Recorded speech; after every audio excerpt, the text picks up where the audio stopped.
Doctor Faheem bag, 2 दिन पहले आपने प्राइम मिनिस्टर के एक बड़े प्रोग्राम में प्राइम मिनिस्टर की स्पीच के बाद खड़े होकर आपने कुछ पॉइंट्स उठाए थे। आपको क्यों ऐसा मजबूर होना पड़ा कि आप प्राइम मिनिस्टर के प्रोग्राम में खड़े होकर अपनी बात रखें? देखिए, मैं सबसे पहले आपको ये क्लियर करना चाहूँ कि कुछ मीडिया के लोगों ने मुझ पर ये इल्ज़ाम लगाया कि मैंने प्राइम मिनिस्टर का विरोध किया।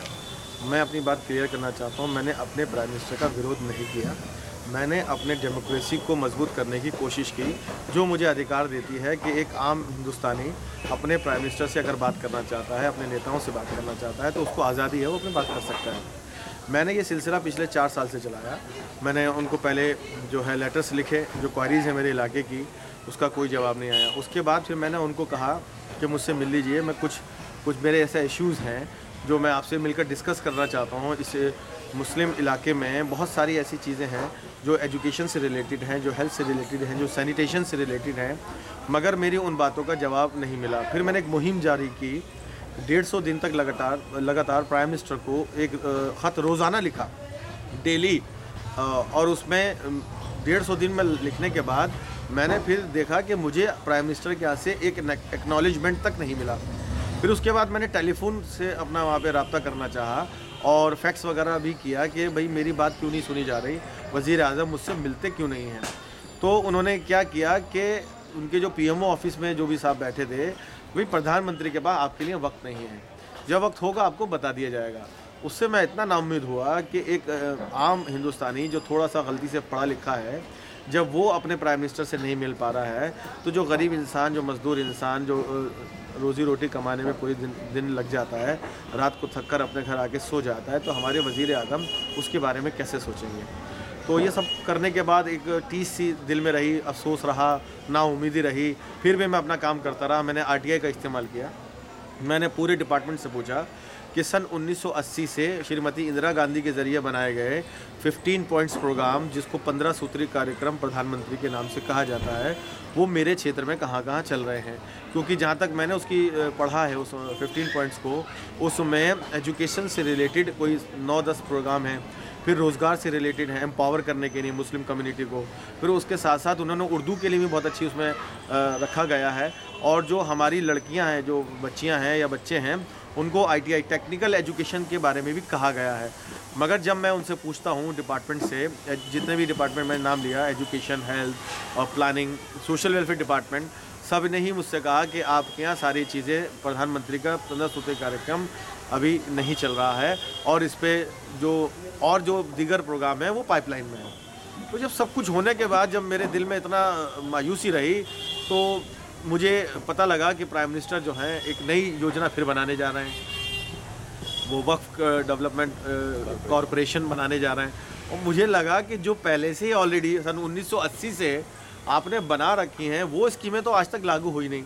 ये एक नया फिर आप घोषणा इलेक्शन से पहले करने जा रहे हैं। तो मैं उनसे गुजारिश करने के लिए खड़ा हो गया कि वज़ीर आज़म, बराए मेहरबानी आप नई योजना मत बनाएं। आपकी अपनी जो योजनाएं हैं, जो सन 1980 से चल रही हैं, श्रीमती इंदिरा गांधी के ज़माने से, उन्हीं को आप लागू कराएं, तो ये मेरे लोगों के लिए बहुत फ़ायदेमंद होगा। क्योंकि मैं पूरे हिंदुस्तान में 90 ज़िले आपके ही सच्चर कमेटी ने ये घोषित किए हैं। सच्चर कमेटी, राजेंद्र प्रसाद सच्चर जी थे, उन्होंने मुसलमानों की पूरे मुल्क में एक सर्वे किया। उसमें ये पाया कि मुसलमान तालीम में पीछे हैं, रोज़गार में पीछे हैं, सेहत में पीछे हैं, प्लस इनकी सैनिटेशन अच्छी नहीं है।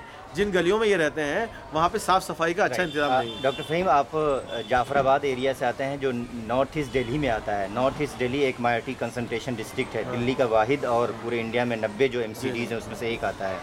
यहाँ क्या मेजर प्रॉब्लम्स हैं जिसकी वजह से आपको मजबूर होना पड़ा कि आप प्राइम मिनिस्टर के सामने खड़े हो जाएं? देखिए, तकरीबन सभी जगहों की एक ही प्रॉब्लम है, जैसे मैंने अभी जिक्र किया। एजुकेशन में हम लोग पीछे हैं, हेल्थ में हम लोग पीछे हैं, रोज़गार यानी एम्पावरमेंट हमारे पास नहीं है, जो हमें कारखाने लगाने के लिए या कारोबार करने के लिए ये सरकारी जो मदद है, जैसा कि ख़ुद इन्होंने कहा है, और इसके लिए फ़ंड भी रिलीज़ किया है, वो हमें नहीं मिल पा रही है। प्लस जो हमारे यहाँ की साफ़ सफाई है, हमारे यहाँ आप देखेंगे, अगर हेल्थ इश्यूज़ को आप देखें, तो अगर पूरे मुल्क में आप जितनी बीमारियों का एक आकलन करेंगे, तो मैक्सिमम इन एरियाज़ में बच्चों में बीमारियाँ पाई जाती हैं। माल न्यूट्रिशन, जिसको ये जो कुपोषण की बात कही जाती है, कुपोषण के बच्चे अगर ज़्यादा आपको देखने को मिलेंगे तो इन डिस्ट्रिक्ट्स में मिलेंगे, जो 90 डिस्ट्रिक्ट इन्होंने बताई हैं। तो इन्हीं सब चीज़ों को लेकर मैंने सोचा कि पूरे हिंदुस्तान में तो मेरी इतनी औकात नहीं, हैसियत नहीं है कि मैं पूरे हिंदुस्तान का सर्वे कर पाऊँ या उसकी जानकारी जुटा पाऊँ। मैंने सोचा क्यों ना अपने ज़िले में ही मैं जानकारी जुटाऊँ, इन चीज़ों के लिए क्या किया जा रहा है। तो फिर मुझे बड़ी मायूसी हुई। 1 मिनट आप जो खड़े होकर वहाँ प्राइम मिनिस्टर के स्पीच के बाद आपने जो चिल्ला कर अपनी बात रखी थी, तो आपको लगता है कि उसका कुछ असर पड़ा है? देखिए, चिल्लाना तो यूँ पड़ा क्योंकि प्राइम मिनिस्टर मुझसे बहुत दूर थे।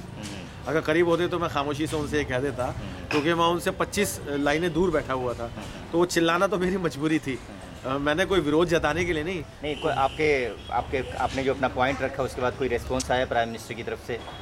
प्राइम मिनिस्टर की तरफ से मिस्टर के रहमान जो हमारे इस मामलों के मंत्री हैं, उन्होंने मुझसे बात की और उन्होंने कहा कि आपकी ये बातें जो हैं आपको पहले करनी चाहिए। मैंने पहले तो कर चुका हूँ, मैं आपसे पहले मंत्री कितने मिले, सलमान खुर्शीद जब मंत्री थे मैं 2 बार उनसे मिला हूँ, एक पूरा मेमोरेंडम उनको दिया है, कुछ कार्रवाई नहीं हुई। फिर आरटीआई का इस्तेमाल किया, प्राइम मिनिस्टर से मिलना चाहा, उसने तब कुछ नहीं हुआ। तो जनाब आली मैं थक चुका था कि जब सभी कुछ नहीं कर पा रहे तो आप ही क्या कर लेंगे। खैर उन्होंने मुझे दिलासा दिया कि आपकी जो भी क्वेरीज़ हैं, जो भी आपके इश्यूज़ हैं, वो हम प्राइम मिनिस्टर से आपको मिलाकर वो आपकी बात कराएंगे। डॉक्टर फ़हीम, 1 मिनट जो आप बोले वहाँ पर प्राइम मिनिस्टर सोनिया गांधी वहाँ पे थी, मनमोहन सिंह वहाँ पे थे, वजाहत हबीबुल्लाह जो माइनॉरिटी कमीशन के चेयरमैन है वो थे, के रहमान खान जो माइनॉरिटी मिनिस्टर है वो थे, वहाँ पर लगभग 400-500 लोग थे जो पूरे हिंदुस्तान से आए हुए थे। तो आपको लगता है कि आपने एक बड़ा काम किया है या आपको लगता है कि आपने कुछ गलत किया, प्रोग्राम को थोड़ी देर के लिए डिस्टर्ब कर दिया आपने? नहीं, देखिए, मैं पूरा स्केड्यूल जो था उनका उसी को फॉलो कर रहा था। पहले मोहतरमा सोनिया गांधी बोली, रहमान साहब बोले, पहले उनको पूरा हक दिया मैंने, बोलिए।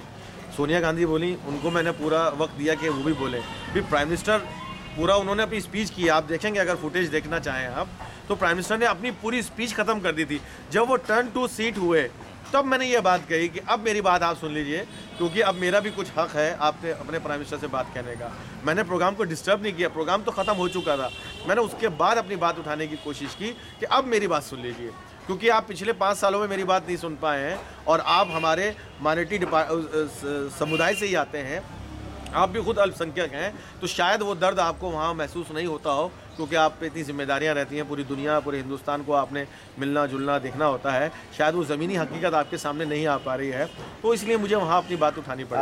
आपका विज्ञान भवन में खड़े होना, प्राइम मिनिस्टर के सामने बोलना 1 मिनट, क्या आप इससे एक मैसेज देना चाहते हैं पूरे हिंदुस्तान में 15 करोड़ की जो मुस्लिम आबादी है उनको, उनके नौजवानों को, आप भी नौजवान हैं, कि वो भी खड़े हों और अपने ग्रीवांसेस को हुकूमत के सामने रखें?